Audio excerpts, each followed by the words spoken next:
네, 안녕하십니까. 자유한국당 원내대변인 신보라 의원입니다. 오늘 두 가지 관련한 논평을 발표하겠습니다. 첫 번째는 오전에 서면 논평으로 대체했던 국민의당의 원내교섭단체 대표연설에 대한 온 브리핑과 그 다음에 탄력적 근로시간제 도입을 주문하는 논평 두 가지입니다.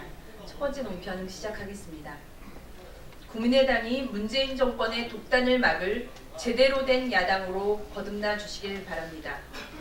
문재인 정권과 더불어민주당은 어제와 오늘 이틀간의 야당 원내대표 교섭단체 대표연설을 귀담아 듣기를 바랍니다. 총리와 장관을 허수아비로 만들고 소수의 청와대 비서진이 주도하는 국정, 내로남불의 공공기관 낙하산 인사, 국회와 야당은 무시하는 독단, 청와대에 말 한마디 못하는 무기력한 집권 여당, 시장과 싸우고 국민을 희망 고문하고 기업들은 옥죄는 아마추어 정책 등 자유한국당과 국민의당이 문재인 아마추어 정권의 과욕과 오만이 초래한 인사참사, 정책참사, 안보참사에 대해 공감을 이룬 것은 다행스러운 일이라 생각합니다.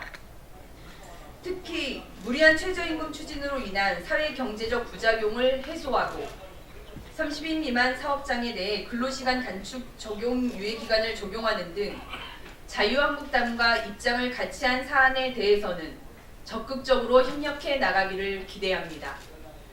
또한 제왕적 대통령제를 탈피하여 국민에게 권력을 되돌려주는 권력구조 개편을 이루자는 국민개헌에 대해 같은 입장을 확인했습니다. 정권의 입맛에 맞는 정권이 개입한 관제 개헌을 막는 것이 국회와 야당의 역할이며 국회 주도의 국민 개헌을 이루기 위해서는 무엇보다 야당이 국민의 다양한 목소리를 전달하는 역할을 제대로 수행해야 합니다.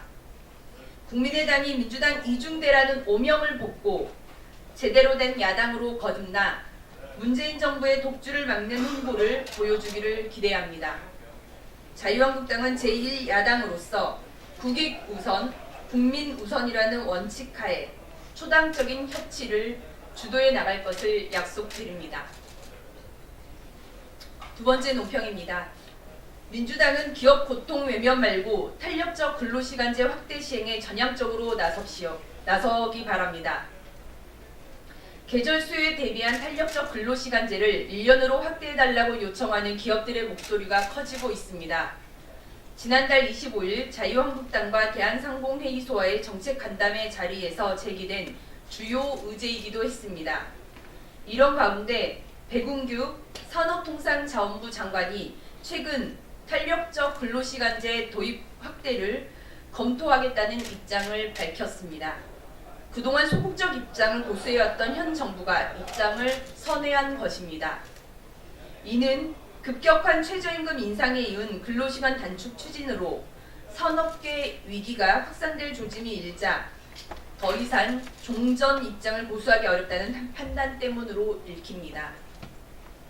탄력적 근로시간제는 사업장 특성에 맞는 근로시간 조정 및 불필요한 연장근로 감소에 기여할 수 있는 이점이 있습니다.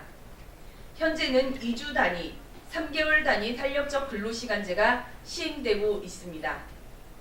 하지만 계절적으로 특정 시기에 수요가 급증하는 업종, 수출 주문이 몰려 근로시간을 연장해 납기를 맞춰야 하는 업종, 연구개발을 바탕으로 기술 경쟁력을 확보하는 업종 등 산업 현장에서는 유연성이 떨어지는 현행의 근로시간제로는 효율성과 경쟁력이 떨어질 수밖에 없어 확대 필요성이 꾸준히 제기되어 왔습니다. 비단 대기업뿐만 아니라 현장의 여러 업종의 요구입니다. 근로시간 단축이 시행되면 기업들의 고통은 더욱 커질 수밖에 없습니다. 근로시간 단축 문제와 탄력적 근로시간제 확대가 함께 논의되어야 합니다. 그래야 기업들의 숨통이 틔워질 수 있습니다. 자유한국당은 20대 국회 개원 당시 현행 3개월 단위의 탄력적 근로시간제를 6개월로 확대하는 내용 등을 담아 당론으로 발의를 한 바 있습니다. 이후 환경노동위원회에서 꾸준히 그 필요성을 주장했지만 민주당의 반대로 한 발짝도 떼지 못하고 있는 실정입니다. 민주당은 중소기업들의 고통을 더 이상 수수방관해서는 안 됩니다. 산업부 장관이 입장을 선회한 만큼 고용노동부와 민주당도 탄력적 근로시간제 단위기간 확대 법안 개정에 대해 전향적으로 나서주실 것을 촉구합니다. 네, 이상으로 자유한국당 원내대변인 논평을 마치겠습니다. 감사합니다.